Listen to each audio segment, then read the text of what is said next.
उत्तर प्रदेश सरकार के सहकारिता मंत्री जेपीएस राठौर सीतापुर पहुंचे हैं। आज कई कार्यक्रमों में भाग ले रहे हैं। आज आने का प्रयोजन, माननीय प्रधानमंत्री नरेंद्र मोदी जी का आज जन्म दिवस है और वो शतायु हो, दीर्घायु हो, ईश्वर से ऐसी कामना प्रत्येक देशवासी कर रहा है। उनके जन्म दिवस के अवसर पर 17 सितंबर से लेकर महात्मा गांधी जी के जन्म दिवस तक, बीच में पंडित दीनदयाल उपाध्याय जी का 25 सितंबर को जन्म दिवस है और उसके बाद 2 अक्टूबर का महात्मा गांधी जी का जन्म दिवस है। तो सेवा पखवाड़ा भारतीय जनता पार्टी के द्वारा मनाया जा रहा है, जिसमें तमाम सेवा के कार्य जो माननीय प्रधानमंत्री जी ने हम देशवासियों को बताने का काम किया है, जिनसे प्रेरणा लेकर देशवासी आगे बढ़ रहे हैं। सेवा ही संगठन है, इस नीति के साथ भारतीय जनता पार्टी के कार्यकर्ता आज लोगों के बीच में जा रहे हैं। आपने देखा होगा कि इस तरीके से कोरोना काल में भारतीय जनता पार्टी के कार्यकर्ताओं ने अपनी जान की परवाह किए बगैर जनता की सेवा करने का काम किया है। आज स्वच्छता अभियान के माध्यम से एक सफाई का संदेश माननीय प्रधानमंत्री जी देते हैं और उनसे प्रेरणा लेकर हम सभी कार्यकर्ता किसी न किसी स्थान पर साफ स्वच्छता का कार्य करते हैं। और इससे पहले देश में इसके लिए कोई सोचता नहीं था। देश के प्रधानमंत्री माननीय नरेंद्र मोदी जी ने अपने हाथों में खुद झाड़ू उठाकर देश की सफाई करने का काम किया है। देश से उस कूड़ा कचरा को तो साफ किया ही है, साथ ही साथ देश के जो भ्रष्टाचार है, अराजकता है, उस कूड़े कचरे को भी साफ करने का काम देश के प्रधानमंत्री माननीय नरेंद्र मोदी जी ने किया जी।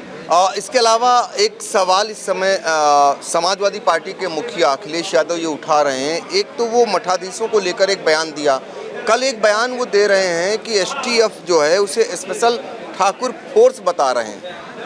देखिए, ऐसा है कि वो सब बयान देंगे जो अपराधी माफियाओं को बचाने के लिए हो।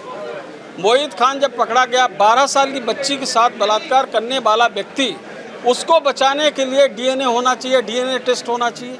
तो अपराधियों को बचाने के लिए जो उपक्रम हो सकते हैं ताकि जांच ना हो सके, उसको भटकाया जा सकते और पुलिस प्रशासन दबाव में आ जाए।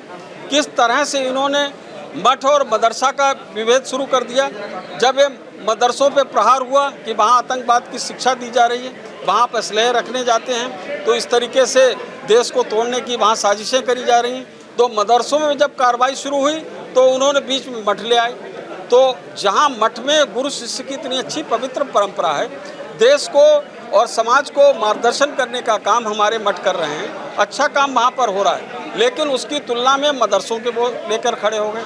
अभी वो रोज़ कुछ न कुछ लेकर और अपराधियों को बचाने के लिए समाजवादी पार्टी जो भी कर सकती है वो सब करेगी, लेकिन ये योगी सरकार है, ये रुकने वाली नहीं। हम अपराधियों के खिलाफ जो कर सकते हैं वो करके ही रहेंगे। इस समय हरियाणा में चुनाव चल रहा है और जम्मू कश्मीर में चुनाव चल रहा है। उत्तर प्रदेश में भी एक चुनाव होना है, उसको लेकर सबकी नज़रें सहकारिता मंत्री पर लगी हुई हैं, वो गन्ना विभाग है। कब तक चुनाव डिक्लेरेशन होगा और क्या है इसमें तैयारी आप लोगों की? नहीं, चुनाव की घोषणा हो चुकी है, चुनाव प्रक्रिया में है, चुनाव चल रहा है और जैसे जैसे डेट आएंगी मुझे लगता है जल्द ही लोगों का नामांकन होगा और उसके बाद चुनाव की प्रक्रिया को हम पूर्ण करेंगे और पूरा नियम कानून के साथ और पूरे शुचिता के साथ ये चुनाव कराए जाएंगे। जिस तरीके से अराजकता करके वो चुनाव जबरियां जीत लेते थे, आज एक भी सहकारी समिति या गन्ना समिति को उन अपराधी माफियाओं को, भ्रष्टाचारियों को जीतने नहीं देंगे। इस पर पूरी लगाम लगाएंगे और जो अच्छे व्यक्ति हैं उनको सहकारी समितियों में जिताकर हम बेचने का काम करेंगे। देखिए, प्रदेश सरकार के सहकारिता मंत्री जेपीएस राठौर जो बता रहे हैं कि जो चुनाव होना है उसको लेकर कैसे वो चयन करेंगे और उसमें जो अराजकता होती थी वो अब किसी कीमत पर नहीं होने देंगे। सीतापुर से एबीपी न्यूज़ के लिए पंकज सिंह गौर।